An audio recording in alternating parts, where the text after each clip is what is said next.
You know, Hunters, when I first ever saw the Monster Hunter Wild trailers, I was like, this for sure is gonna be a banger. And I know bangers. I know bangers. Now that I'm actually playing the game, I gotta say that I was wrong. I was wrong, guys. I don't know what to tell you. This shit fucks. It's so good. The monsters, the weapon mechanics, the environment, it's all flawless. And if I'm being honest, that perfectly describes Raidao. God, I love this monster. But as I was fighting Raidao, I was like, wait a minute. A flying wyvern that uses thunder? Oh my god, he's just like that one monster. No, not you, idiot. Get out of here.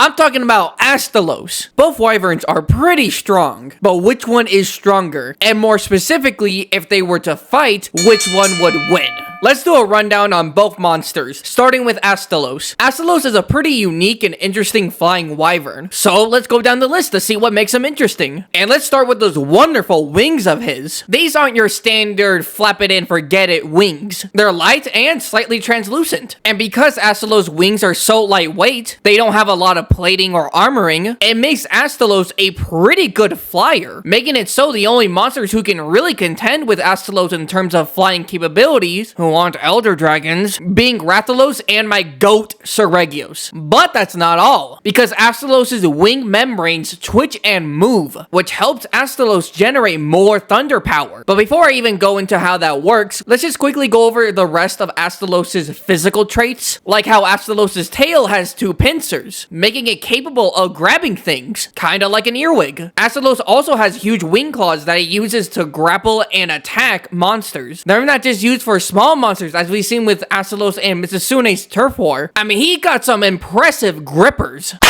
But now onto the juicy stuff that I'm sure all of you were waiting for. Astalos' thunder power. And there's a lot Astalos can do with its thunder attacks. He can infuse thunder into his basic melee attacks, making them stronger. He can shoot a large ball of electricity from his mouth. His tail can shoot a large stream of electricity. And when he sticks his tail into the ground, it can make an area of effect of electricity. He can make small pillars of electricity that move in a zigzag formation, which is kinda crazy, I'm not gonna lie. And in Sunbreak, he can even do something that only Bolt Reaver could do before, which is creating a sword of electricity on its head to ram into people. Astalos has one of the most unique uses of his elemental powers. The power itself is not unique, but the way Astalos uses it just makes it one of a kind. But its uniqueness doesn't even end there, because the way that he gains his thunder capabilities is one of a kind. By moving his body parts, doesn't matter what it is, his head, his wings, the pincers on his tail, as long as he's moving his body, he can generate electricity, which is what I was mentioning when I was talking about his wings. All this moving and generating electricity really helps when he's so goddamn aggressive. Well, I say, what a magnificent pair of bananas. You eat all my beans, nigga! Oh, great! It doesn't matter what you are, Astalos is still going to attack you. And his most famous way to attack anything is charging himself up, flying straight into the air, and flying down and crashing into whatever he's attacking. Like, brother, chill. It ain't that serious. Do you really believe your own hype that much? I am the hype! But just because Astalos is pretty aggressive, doesn't mean it'll always work out for him in the end. And now I have to talk about something that a lot of you are not gonna like to hear. Astalos has some glaring weaknesses that I see like no one talk about ever. With the first one being Astalos' defense, or lack of defense. I mean, compared to other flying wyverns like Rathalos, Gravios, Diablos, he just doesn't have a lot of armor plating. I also hear a lot of people saying that Astalos is just physically stronger than Rathalos, which I think is true when he's fully powered up. Because powering yourself up with thunder and adding thunder to your basic melee attacks, yeah, I believe at that point he is comparable to Rathalos, or maybe even a little bit stronger. But his base self not powered up, I mean, I just don't see it. I mean, just look at what I'm showing you on the screen right now. You can't tell me that Rathalos, being the bigger combatant and has more armored plating, rating to just be the physically superior monster in terms of base stats. A lot of people also say that he wins a lot of fights just because he's so aggressive. Keep in mind, Tigrex is fast and aggressive, but that doesn't mean he'd win against Gammoth, and we see that in a cutscene. Same thing with Odogaron. Odogaron is fast and aggressive. That doesn't mean he'd win against Valhazak. And then Tigrex again. Tigrex, fast and aggressive. He won't win against Violent Misasune, who is a rare species. Just because Astalos is fast and aggressive doesn't mean he'd win against just a straight up stronger opponent. And if I'm being honest, I'm just kind of tired of people saying, oh, this monster wins because of hype and aura. Like that's not an argument. I will say that is Astalos' specialty, to start a fight with speed and aggression. Pin the monster down with your wing claws and just absolutely tear into them, and hopefully you'll end the fight quickly. Because Astalos sees fights as a sprint, not a marathon. The longer a fight goes on, the more likely Astalos is to lose. And I know at this point in the video, a lot of you are thinking I'm downplaying Astalos a lot. I don't like this monster. That's not the case. I'm just not overhyping this monster to oblivion. I'm being fair with logic and the things I see in the game. But that's going to be the end of the rundown for Astalos. Astalos is a strong thunder wyvern that uses speed and aggression to end its fights quickly. But now let's see how the new kid on the block fares against Astalos. Like Astalos, Raidao is a pretty interesting thunder wyvern, and that's because we really don't know shit about him. But what we do know about Raidao is what I'm going to be talking about right now. And let's start with Raidao's physical body. Raidao has small curved armored plating almost all over his body. With the way that these armor platings are, it helps Raidao be aerodynamic and not be weighed down by heavy clunky armoring. And we can definitely see that in full effect in Wilds. She was a fairy. Now you might think with that in mind, Raidao would be physically weak, but that's not the case at all. By using the electrical current on the edges of his wings, he can essentially create serrated fulgurite on his wingtips. Now he can't do this just willy-nilly, he needs sand, either a sandstorm blowing sand onto his wingtips, or plunging his wings into the sand and getting it that way. I cast Thunder Spell!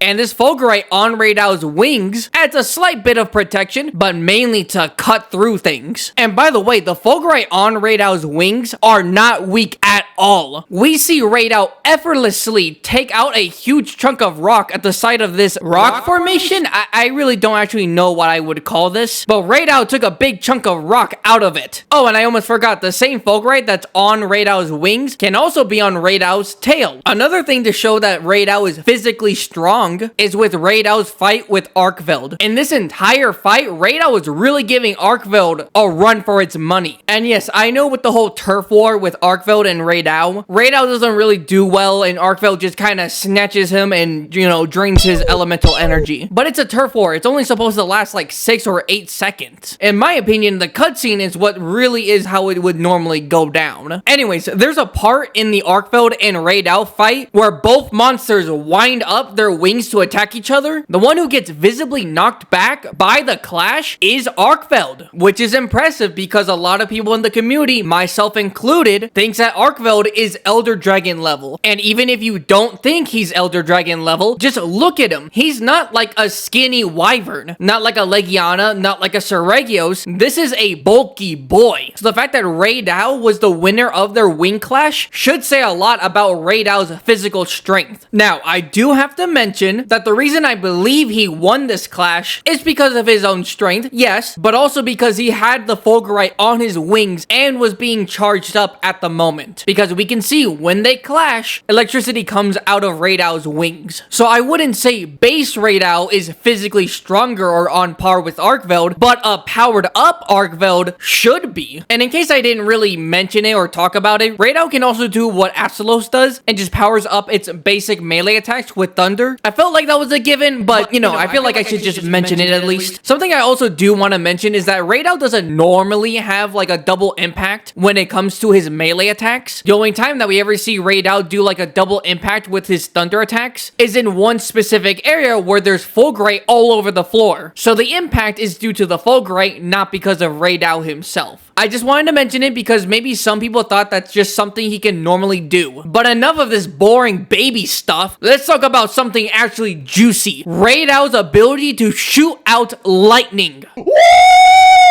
Now, I'm not talking about your run-of-the-mill thunder monster that has attacks that kind of look like lightning. No, like straight up, it's lightning. Think of Kieran's attacks, but just a wyvern instead. But let's go over the different sizes of lightning that Raid Out uses, because it's not just one size fits all. He uses small little lightning strikes, and then he has Scorched Earth. A quick honorable mention to that one move where it's like a taser. You know, when he closes up his face and like headbutts something. It's a small attack. It's probably only ever really used for small monsters that he doesn't want to waste energy on, but I just wanted to quickly mention it. The first and the weakest bit of Raid Out's lightning are just these little bursts of lightning that he shoots out really quickly. It's not like they don't do nothing. I mean, we did see in the turf war with Arkveld that it was at least enough to like hurt Arkveld and for him to kind of like give a reaction to show that like it hurt. And as for the railgun attack, there's only really one way to describe it. Now I am become death, the destroyer of worlds.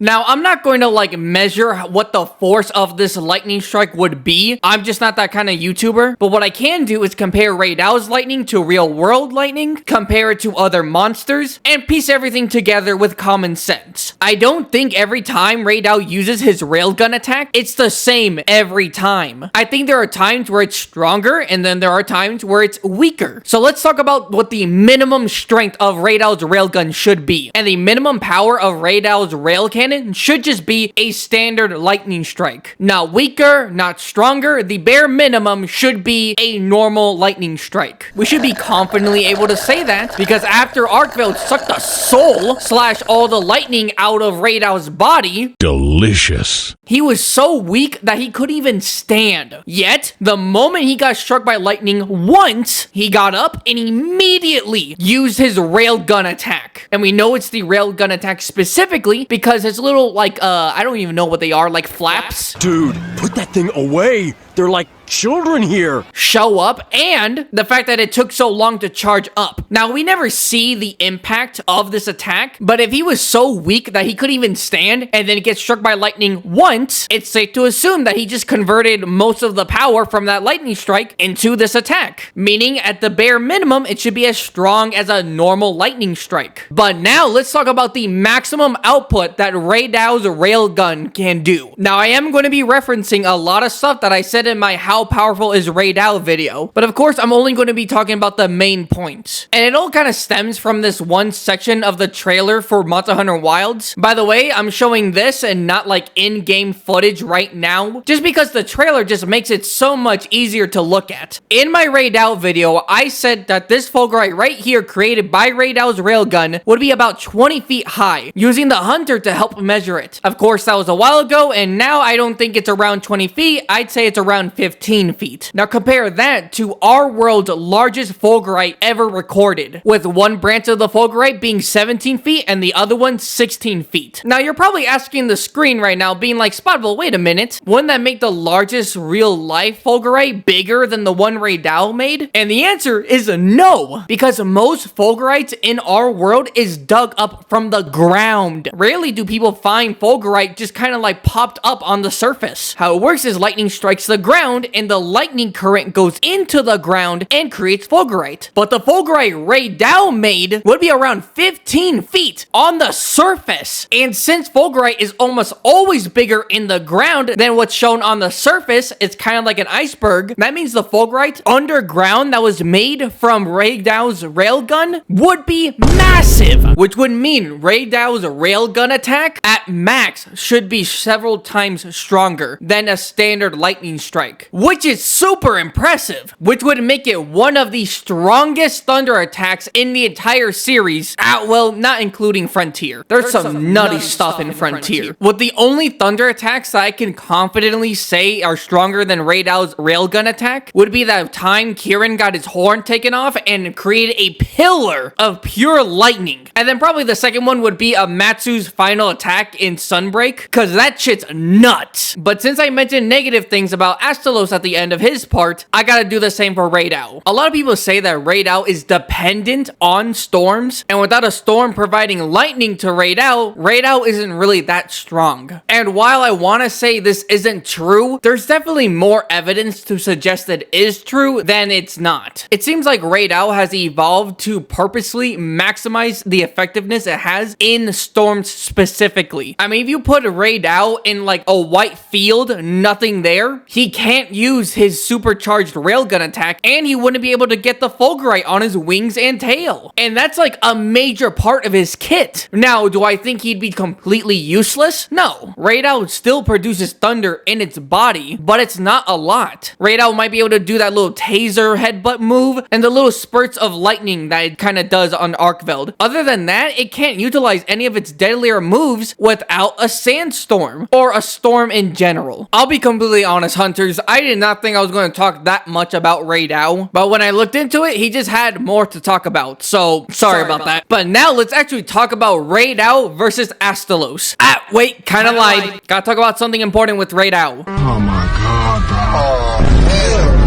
Do you guys think Raidao should be able to absorb any kind of electricity? I think he should be able to. I don't really see why not. After all, he literally just stands still and gets struck by lightning, and what's lightning? They're just pure electricity. I will say there are things that I don't think Raidao should be able to absorb, like dragon energy that has the properties of the thunder element. So like with Stygian Zenogre, even though it kind of looks like electricity, it's not thunder, it's the dragon element. Or if the thunder element is mixed with something else, like when Fulgur Anjanath shoots its mucus at you, but it has electricity infused with it, or like when Namiel puts water on the floor and then puts a shock current through the water. I don't think Raidao would really be able to absorb that. Also, if it's just an attack powered up with thunder, like a Zenogre charging up its fist to punch someone, I don't think Raidao would be able to absorb it, and even if it did absorb it, it still got hit with an enhanced hit, so it probably just doesn't even really matter. Pure electricity that monsters shoot out, like Rajang's breath attack, Kezu shooting out a ball of electricity, I do believe Raidao would be able to absorb that. And until I see concrete proof that he can't do that, from here on out, I'm gonna go with the assumption that he can't. With that being said, I believe Astalos' ball of electricity, the thunder that comes from Astalos' head and tail, the zigzag thunder pillars, I don't think those would work on Astalos at all. But I don't think Astalos' thunder is completely useless in this fight, because the main way that Astalos uses it is to enhance his physical strength. And that, I believe, would work on Raidao. But you're about 17 minutes into this video, by the way. Thank you if you're at this point. Spottable, just tell me, who would win, Astalos or Raidao? And to be fair, yeah, I've yapped a lot. I believe Raidao would win. And I got 3 reasons why I think Raidao would win this fight. First one being, I just think Raidao has a better strength feat, which some of you might think is crazy, but when I actually look at Astalos' like feats, he doesn't really have that much. I mean, think about it. 2 of the fights that we see Astalos in are raptor wyverns. Then the other one with Rathalos, we don't even see the conclusion of that fight. And then most of the fight itself was in the air where no one got hit. And then the only actual fight we see Astalos in is with Misasune, but he doesn't even win that fight. The turf war is considered a draw, which is kind of crazy because Misasune isn't like physically strong. Misasune gets by with its speed and the fact that it can control the area with its bubbles. So the fact that you'd even win against this monster, you tied with it, I feel like isn't that impressive. Now compare that to Raidao, who was doing exceptionally well against Arkveld, who a lot of people again consider Elder Dragon level. And in my opinion, I think Raidao would have won that fight if Arkveld just didn't have the ability to just drain elemental energy. The second reason why I think Raidao would win is because if you compare Raidao's wings to Astalos' wings, I just think Raidao's wings are more deadlier. But I have to clarify, with the Fulgurite on the wings, because Astalos' wing claws, yes, nice, very impressive. The rest of Astalos' wing, dog, it's like glass. But that's kind of the point, right? To be able to move your wing membranes to generate more thunder, and the fact that they're so lightweight that you can fly very easily with them, that's all well and good until you actually need to use your wings to fight. And with the serrated Fulgurite on Raidao's wings, we saw he can take out a large chunk of rock pretty easily. Now imagine if Raidao did that to Astalos' wing. He'd shred right through Astalos' wing membrane, which would 1, hurt, 2, Astalos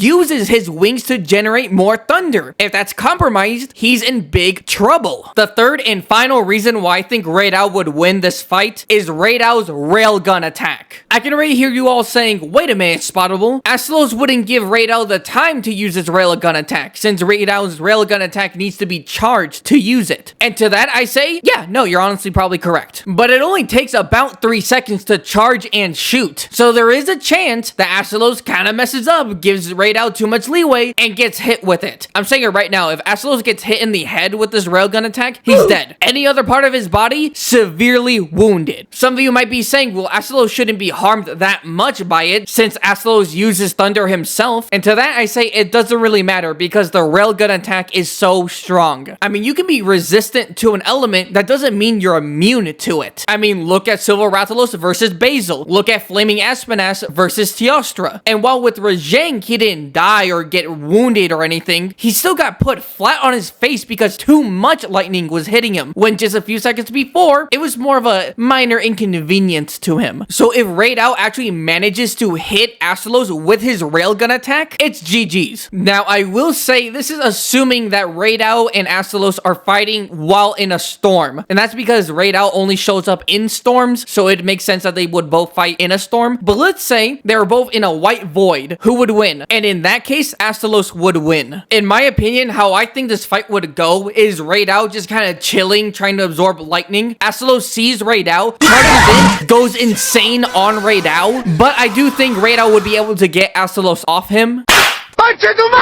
and then being able to overpower Astalos eventually. So there you go. I believe Raidao would win. And honestly, I don't think Astalos fans should like take offense to this. For some reason, all of the regional apexes and wilds are cracked. Like Raidao just being able to absorb lightning is crazy. And if you made it all the way to the end of this video, thank you. Thank you, thank you, thank you. This video was longer than I thought it was gonna be. And since I do got you here, please, for me and Astalos, hit the subscribe and the like button. And with that being said, I will see you all in the next video. Stay safe, my hunters.